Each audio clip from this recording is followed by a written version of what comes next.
नमस्ते दर्शकों, मैं आपका प्रभु यीशु के मधुर नाम में स्वागत करती हूँ।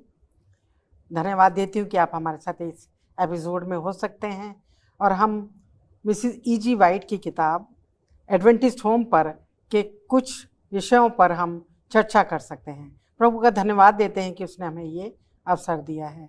इससे पहले कि हम अब इस चर्चा को आगे बढ़ाएं, आइए हम बाइबल में से एक पद पढ़ लेते हैं जो कि इफिसियों की किताब का है, यहाँ से लिया गया है और उसका 5वें अध्याय की 3री आयत है। इस तरह लिखा है पवित्र शास्त्र में, इस कारण मनुष्य अपने माता पिता को छोड़कर अपनी पत्नी से मिला रहेगा और वे दोनों एक तन होंगे। प्रभु के इस वचन के पढ़े और सुने जाने पर हम सबको आशीष मिले।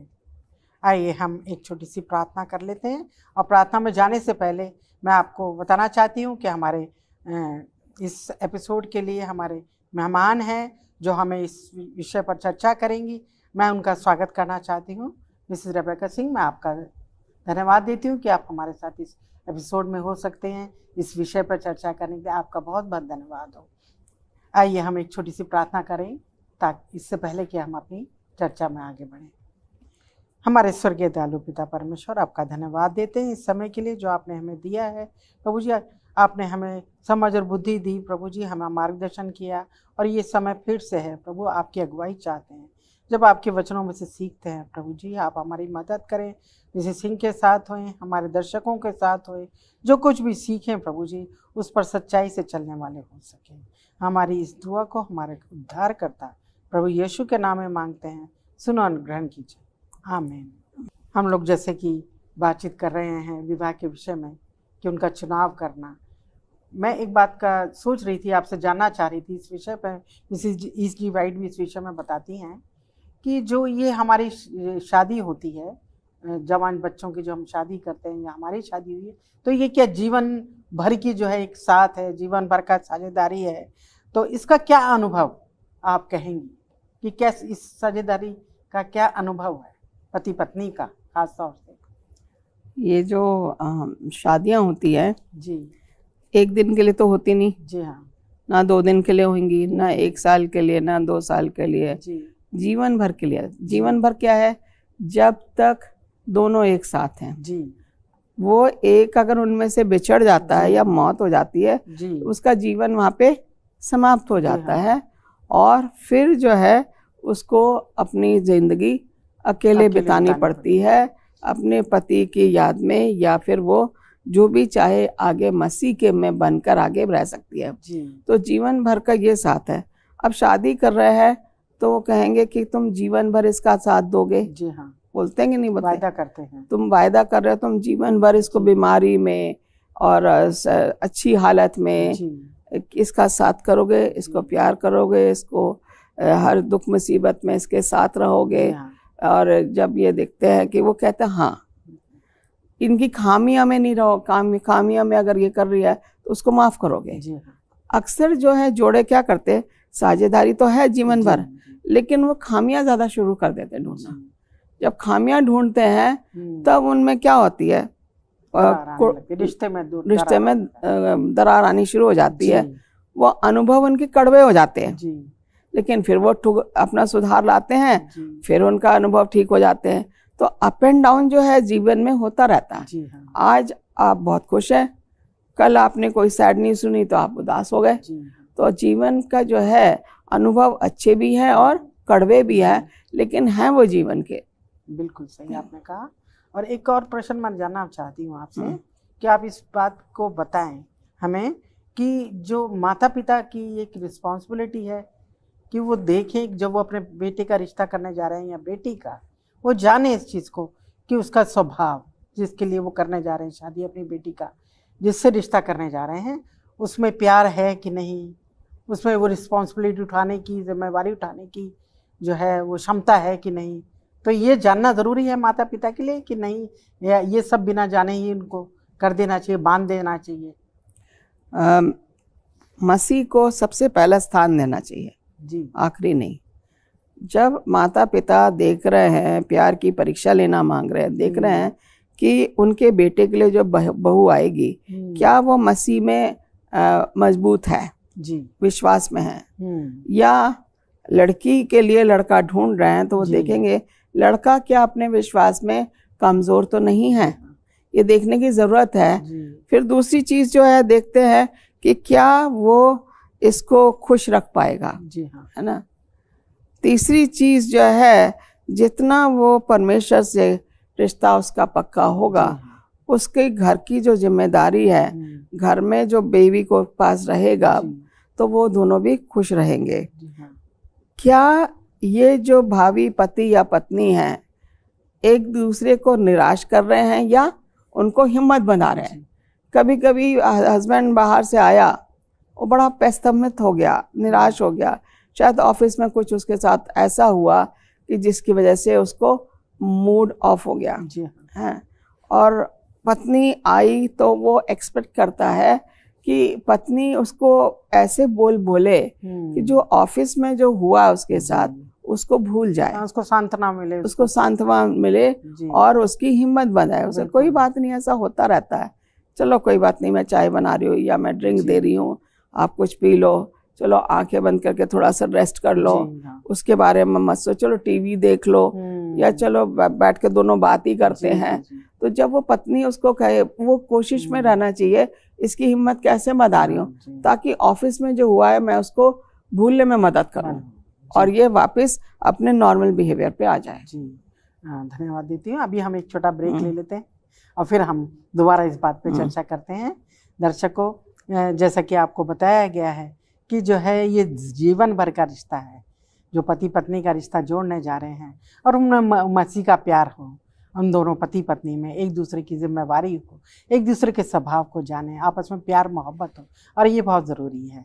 तो आप हमारे साथ हम ब्रेक ले रहे हैं, इसमें आप बने रहिए, हम थोड़ी देर में फिर हाजिर होते हैं। आप कहीं मत जाइएगा और हमारे साथ फिर से इस एपिसोड में जुड़ें।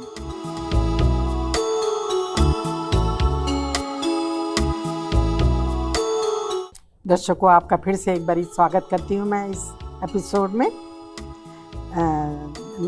जैसे कि हम देख रहे हैं कि कई बारी जो है जब विवाहित जोड़ा एक अच्छा खुशहाल जीवन बिता रहा है तो उसमें शैतान कुछ अड़चनें डालना शुरू कर देता है, कुछ अड़चनें शुरू हो जाती हैं, दिखता है कि हाँ उनके कुछ मुश्किलें उनके जीवन में आ रही हैं। तो उसमें आप क्या सलाह देंगी कि अगर अड़चनें आ रही हैं तो उनको किस तरीके से सुलझाना है? अगर हम देखें होजिया की वाइफ गोमर, उसने शादी करी और होजिया, परमेश्वर ने बोला तो इससे शादी कर, उसने शादी करी, लेकिन वो पति को छोड़ के चली जाती है ना। होजिया का अगर हम नेचर देखें और इस औरत का नेचर देखें, वो बार बार आ रही है, बार बार जा रही है। होजिया ने कभी उसमें कमियां नहीं ढूंढी, है ना, क्योंकि परमेश्वर चाह रहा था कि वो उससे शादी करे। और उसने जो है उसके अंदर सहन शक्ति इतनी डाली खुदा ने कि वो सब कुछ वो करती कि वो बेयर करता गया। आखिर में ऐसा होता कि वो उसको खरीद के लाता है, जिस हालत में वो थी उसमें उसे खरीद के लाता है। तो हम यहाँ देखते हैं कि वो शैतान का काम था। अब शैतान ने हवा को क्या करा, सांप के बहकावे में आ गई। अब उनको बजाय, अब बागे धन में रहने के बजाय उन्हें कहाँ आना पड़ा, बाहर आना पड़ा। हवा ने बोला, शैतान ने मुझे बोला, और आदम ने बोला, हवा ने बोला है, एक दूसरे को उन्होंने ब्लेम लगाया। तो हम यहाँ देखते हैं कि ये शैतान के काम है। जो परिवार खुश हो रहे हैं, शैतान कोशिश में रहता है किस तरीके से हम क्या करें, इस परिवार को क्या करें, दरार डाल दें। कैसे दरार डालनी है वो अपने नए नए तरीके देखता है, और वो जो है लोग हिम्मत हार जाते हैं। हिम्मत हारना जो है सबसे बड़ा औजार है उसका। है लोगों के मन में शक करना, वो दूसरा वो अपना हथियार यूज करता है, और क्रोध करना, और क्रोध करवाना, ओके, धीरज नहीं रखना, एक दूसरे से लड़ाई करना, ये सारे हथियार शैतान अपने उन लोगों पे करता है जो मसीह में परिवार बना हुआ है, जो खुशहाल परिवार है, उसके लिए ये हथियार वो यूज करता है। और कुछ हद तक जो विश्वास में कमजोर नहीं है उनका कुछ नहीं हो सकता। वो मजबूती से जो मजबूती से बने हुए हैं। लेकिन जो विश्वास में कमजोर है उनके पारिवारिक रिश्ते जो हमें दरार, लड़ाइयाँ, अविश्वास, शक, ये सब जो है शैतान ले आता है और वो बड़ा खुश होता है कि मैंने परिवार तोड़ा। जी, उसका मुख्य शैतान का जो हम देखते हैं बाइबल भी बताती है कि परिवार को तोड़ना, परिवार को तोड़ना, क्योंकि परमेश्वर का प्रेम उसमें है। परमेश्वर बहुत प्रेम करता है और वो ये दरार डालना चाहता है। एक बात और भी मैं जानना चाहती थी कि आप बताएं हमारे दर्शकों को कि जब नए युवा युवी, उनकी पत्नी हैं, दोनों शादीशुदा हैं, नया जोड़ा है, तो उनमें आपस में एक दूसरे को कैसे प्रेम व्यक्त करें, किस तरह से वो अपना जाहिर कर सकते हैं, उनको लगे कि हाँ ये मुझसे सच में प्रेम करते हैं, कैसे अपना उनका क्या व्यवहार हो ताकि उनका प्रेम व्यक्त हो।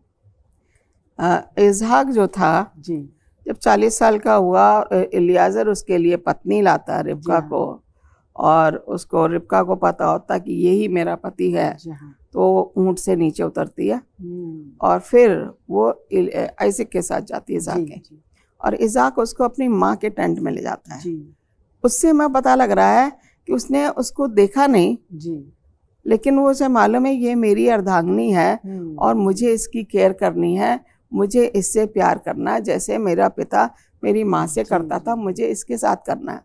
जब वो उसको अंदर टेंट में ले जाता है, वो उसके जो उदासी जो थी उसके चेहरे से हट जाती है। इसका मतलब रिबका जब आई तो उसने उसके घर में क्या करी, खुशियाँ लेकर आई। तो यहाँ पे जो है शादीशुदा जोड़ों को एक दूसरे को जो है ख्याल रखना है। जरा सा उदास हो गया या सर में दर्द हो गया, कह रहा मेरे सर में दर्द हो रहा है, आप बात करते जा रहे तो वो क्या होगा, उसका सर दर्द और बढ़ जाएगा। आप उससे कहो अच्छा ठीक है आप आराम कर लो, थोड़ी देर सो जाओ, फिर जब उठोगे तब आपकी हालत ठीक हो जाएगी। तो वो है उसकी केयर करना। एक जो है वाइफ को अपने हस्बैंड की रिस्पेक्ट करनी है।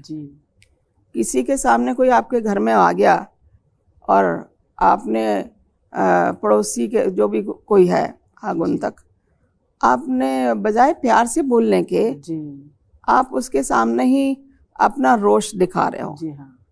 जो आप दोनों के साथ थोड़ी देर पहले हुआ होगा, आपने वो जो आगंतुक या जो गेस्ट आया है उसके सामने सारा कुछ उगल दिया।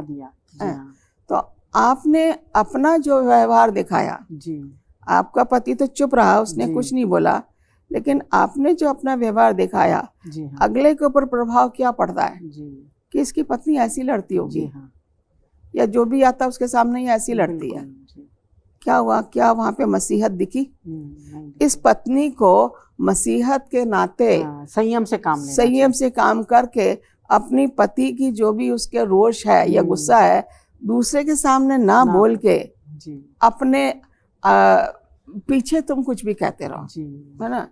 तो यहाँ पे जो है पति की इज्जत है, पत्नी की भी इज्जत है। पत्नी को सोचना चाहिए अपनी पति की जो इज्जत है मुझे दूसरों के सामने उछालनी नहीं है। मुझे प्यार से, चाहे हमारे बीच में कितनी भी लड़ाई क्यों ना हो जाए, मेरा पति जो है मेरे सर है, है ना। ये ध्यान रखना कि मेरा सर है और मैं इस सर की इज्जत करूंगी, क्योंकि मसीह जो है कलीसिया का सर है। तो इसी तरीके से औरत का सर जो है वो पति है, तो उसे उसकी इज्जत करनी है। और इसी तरीके से पति को भी पत्नी की इज्जत करनी है। उसे भी देखना है कि कोई बाहर से आए तो उसके सामने अपना नम्र भाव, विनम्रता से आप आपस में प्यार से बात करो। जब आप आपस में प्यार से बात करोगे, अगला कहे देखो कितने अच्छा जोड़ा है, ये मसीहत का जोड़ा है, ये धार्मिकता का जोड़ा है, ये धर्म के साथ चलता है, ये मसीह से प्यार करता है। वो बाहर जाके ये आचरण जो है वो कई लोगों को बताएगा। और जब वो अच्छा वो तो बहुत अच्छे हैं, वो दोनों हस्बैंड वाइफ में तो बहुत अच्छे लगते हैं, देखने भी अच्छे, बातचीत में भी अच्छे हैं, उनके घर में मसीहत भी है। जब ऐसा चीज उन्हें बताएंगे तो उनका जो है परमेश्वर का मान होगा। हस्बैंड वाइफ का हो रहा है तो परमेश्वर का भी मान होगा। जिस घर में परमेश्वर है वहाँ पे परमेश्वर का मान जरूर होता है। जी हाँ, धन्यवाद देती हूँ। अभी हम एक ब्रेक लेते हैं और फिर इस चर्चा को जारी रखेंगे।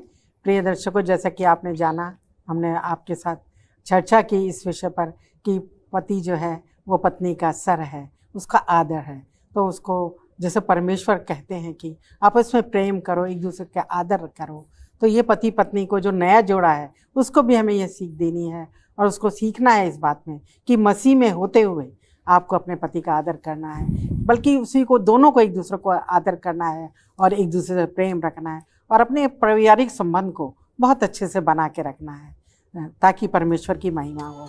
अभी हम एक ब्रेक लेते हैं और फिर उपस्थित होते हैं। आप कहीं जाइएगा मत।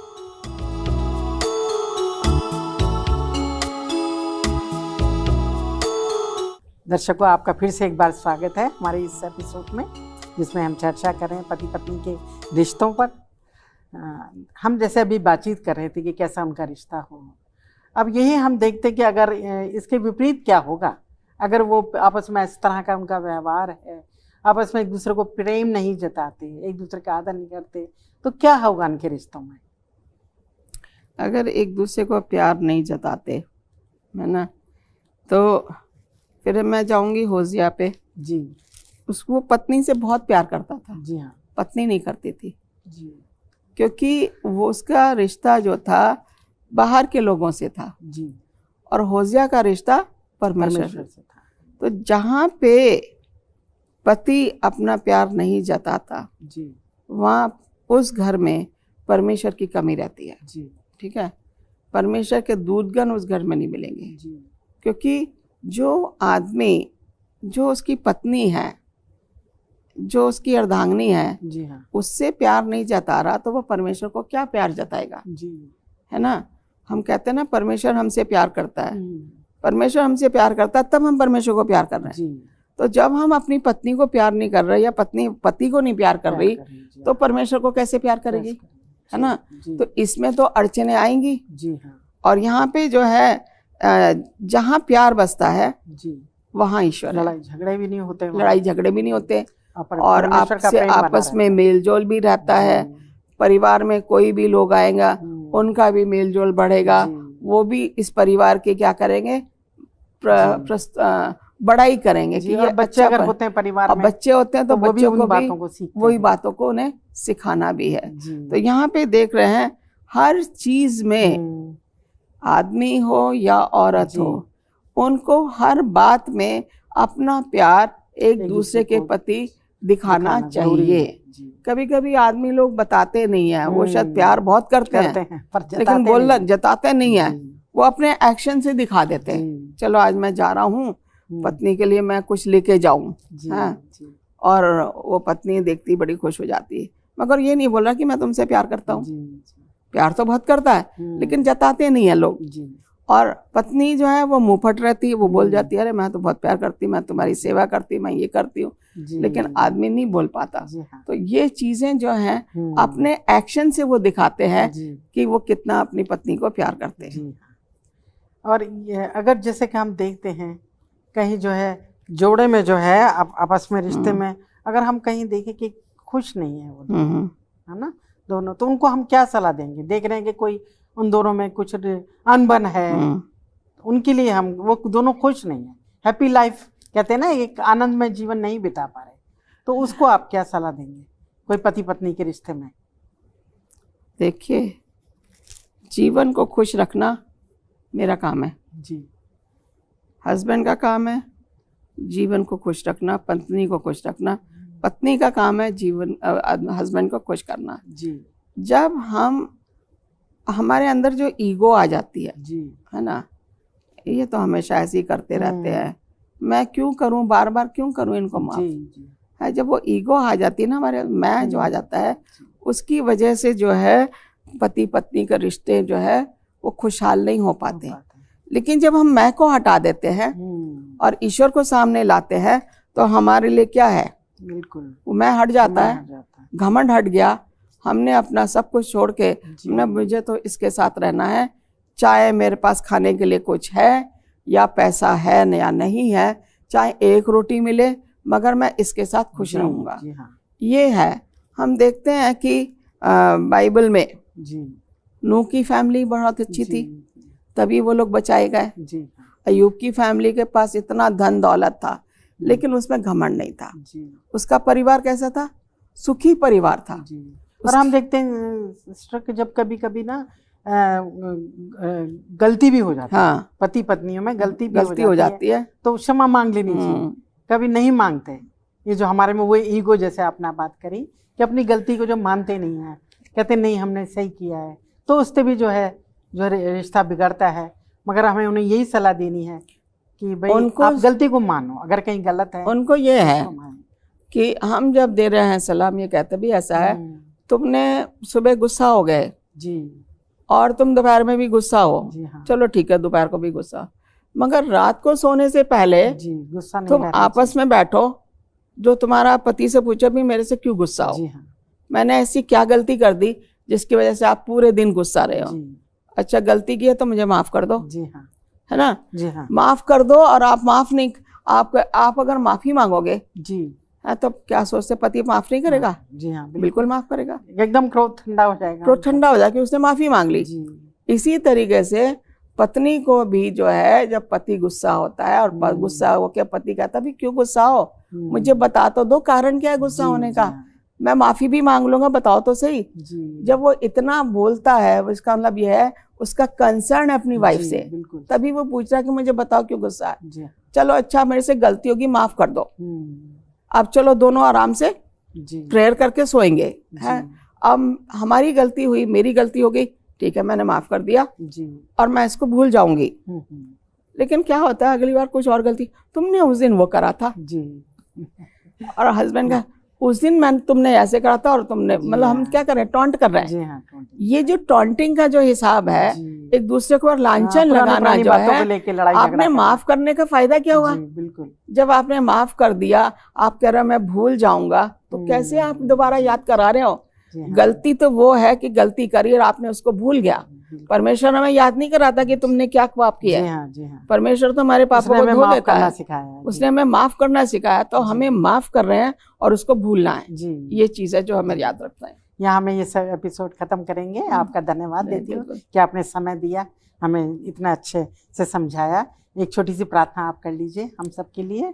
प्यारे खुदा, हम शुक्रगुज़ार करते एक बार फिर से तेरे पास आते, तूने मौका दिया कि हम तेरे हुजूरी में आके इस वचन को लोगों तक बांट सकते हैं एडवेंटिस्ट होम सीरीज़ के द्वारा।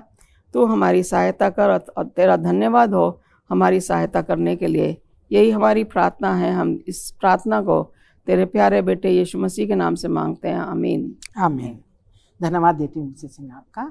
दर्शकों आपका भी धन्यवाद कि आप हमारे साथ जुड़े रहे इस एपिसोड में, जिसमें हमने बहुत सी अच्छी बातों को सीखा पति पत्नी के रिश्ते को लेकर, कि जो भी रिश्ता है उसमें प्रभु का होना, मसीह का होना ज़रूरी है। जो उसका प्यार है वो हमारे संबंधों में बना रहना चाहिए। अगर हमसे कहीं गलती हुई भी है तो हमें एक दूसरे से माफ़ी मांग लेनी चाहिए। अपने घमंड को या अपने गुरूर को रिश्तों में नहीं आना चाहिए, और जो हमें एक दूसरे का आदर, प्यार और मोहब्बत के साथ रखना चाहिए। रिश्ते को कायम रखें। आप सबको खुदा की तरफ से आशीष मिले।